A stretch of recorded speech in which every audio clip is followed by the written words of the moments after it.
ang una nyong hahanapin is target building nyo. Check natin to. Then once na nakita natin tong yellow na to, o yung artery na to, ito yung target lang na ilalabel natin. Wala na kayo ibang ilalabel bukod dyan sa target building nyo. Then, first is sabi ko nga, label nyo yung outer o yung base ng building nyo. Itong base ng roof natin. E-tool, using E-tool lang para lagi siya nakaparallel. Then, i-match natin ngayon sa base. Ngayon, ang base na tinatawag natin is yung pinagbagsakan ng triangle. This part. Ito yung triangle part ng roof natin. Ito naman yung base natin. Ito yung base. Yung red line na gagawin ko. Ayan ang base. Kaya dapat, ang label nyo is nakamatch doon sa area na yon. Ngayon, sir, paano to hindi pantay? Okay lang yan. Kasi ito yung main ridge natin. Paano gumawa ng ridge? First is, tapusin muna natin yung label natin. Nakita natin yung wall. Make sure na accurate din yung wall natin. Yung 3D, na gagawin natin dapat accurate doon sa walling ng building. Ganyan natin siya. Kung hanggang saan yung wall, hanggang doon lang yung 3D natin. Then, after nyo ma-label na maayos yung target building nyo, gagawa na tayo ng ridge natin para sa line ng roof na to o yung main ridge. First is, gagawa tayo ng ng assist line o yung tinatawag natin imaginary line. Press 9, click natin dito sa label natin, dito sa mismong line na ginawa natin o ng label nyo. Press 9. Ngayon, ang kailangan nating line is papaganto. Parallel dapat siya. Paganto ang kailangan natin line. Kaya ang gagawin natin, kokopya tayo sa line na to. Okay? Ang gagawin nyo lang, itutok nyo lang yung mouse nyo. Once na nag-cyan color siya, or kung colorblind kayo, blue, kapag nagganyan yung kulay niya, ibig sabihin, nakopya nyo na yung line na para sa assist line nyo. Yan. Then once na nag-violet, stop na kayo, then spacebar. Ngayon, balik kayo dito sa right panel nyo, sa matching panel, i-align natin ngayon yung ginawa natin na imaginary line o assist line sa tamang ridge location niya, sa ridge position niya. Yan, ganyan lang siya. Then, para ma-label niyo yan, pwede kayo mag-flip view, use this tool, o flip view natin siya, para di na tayo papasok doon sa 3D mode. Is tool, connect the dots na lang yung gagawin natin. Once na green yan, naka-snap yung label nyo. Ayan, green, green, green, naka-snap na siya. Ano siya. Then, reset main view. Balik tayo. Then, buburay natin yung assist line. Tingnan natin kung nag-match. No need na bisitahin nyo pa or kailangan nyo pa pumunta sa ibang panel para ma-check kung nag-match lahat ng panel nyo. No need na. Ang kailangan lang natin is isang panel lang ang i-match natin, and kung tapos na, don't forget to group. Group lang natin, then submit. Okay?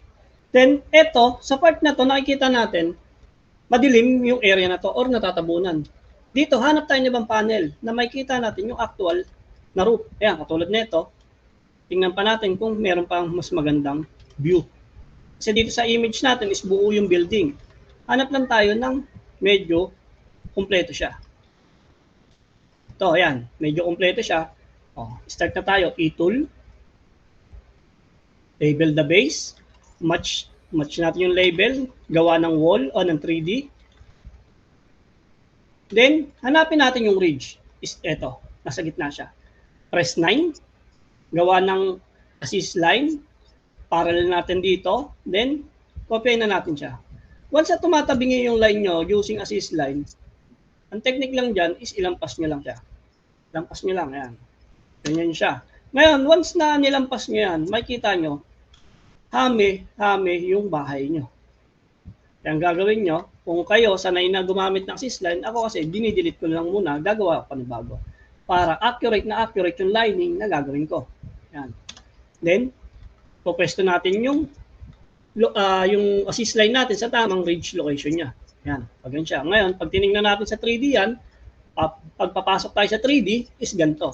Hold nyo yung control keys. Once na nakita nyo yung icon ng cursor nyo is naka-hand, hold nyo lang yung left click, then ganito siya. Daan-daan nyo lang igalaw yung mouse nyo.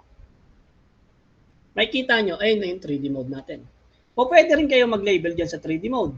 Paano? Just simply click lang ulit ng mga dots. Ayan, S-tool. S-tool, mag-green siya. Once na may red, testing muna natin kung minsan kasi hindi pa nakaka-capture yung panel na yon. Yan.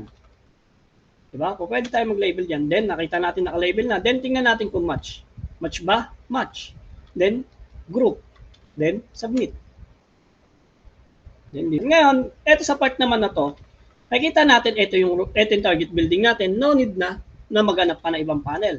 First is standard, label the base. Match. Gawa ng 3D. Then, hanapin natin ngayon yung ridge. Asan yung ridge? Ito. 9. Press 9. Gawa ng assist line. Then, pwesto natin yung assist line na ginawa natin sa tamang ridge location niya. Then, pasok kayo ng 3D mode. Kung gusto nyo rito, mag-label sa 3D mode. Wala rin problema dyan sa part na yan. S-tool. S-tool. S-tool. Ngayon, hindi siya nag-red siya, di ba? Kung nag-red siya, tingnan natin kung ano yung naging error nung snapping natin. Pwedeng dito muna tayo mag-start. Yan. Yan, hindi siya nag-snap, di ba? Tingnan natin sa different angle. Tanggalin natin yung assist line. Yan. Hindi pa rin siya nag-angle. Ngayon, kapag nagra-red siya, tandaan nyo, pwede mag-redraw kayo ng assist line nyo ulit. O pwedeng sa assist line ang problema nun. Para mas mabilis na lang kayo. 9, copy ng line. Then, adjust ng assist line sa tamang ridge location niya. Then, S-tool. Try natin ngayon i-connect ulit. Yan. Pangit talaga yung assist line na nagagawa natin.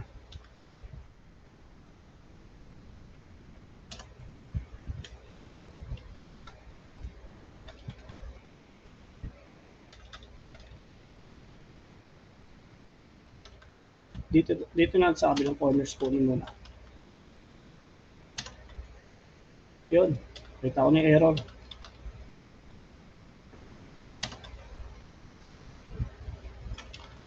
Tool. Connect the dots.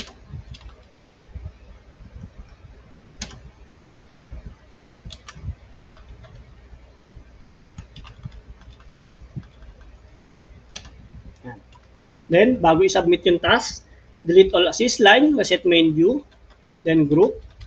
Then, tingnan natin kung ito lang yung target building. Ngayon, meron pa tayo rito isang part. Tingnan natin kung building nga siya.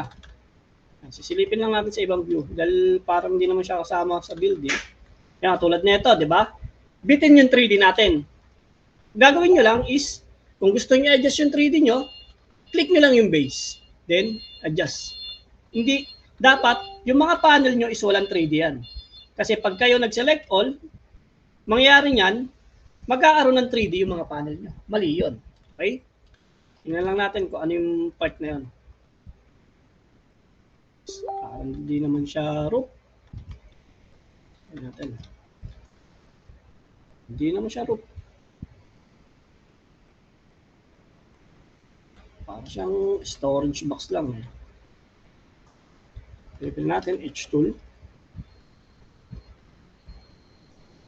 Yan. Then match.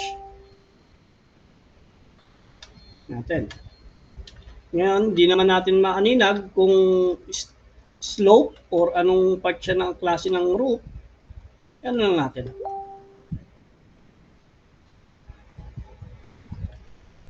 Then, group na lang natin siya. Group. Then, delete all assist line, reset main view, submit. Ganyan na siya ha.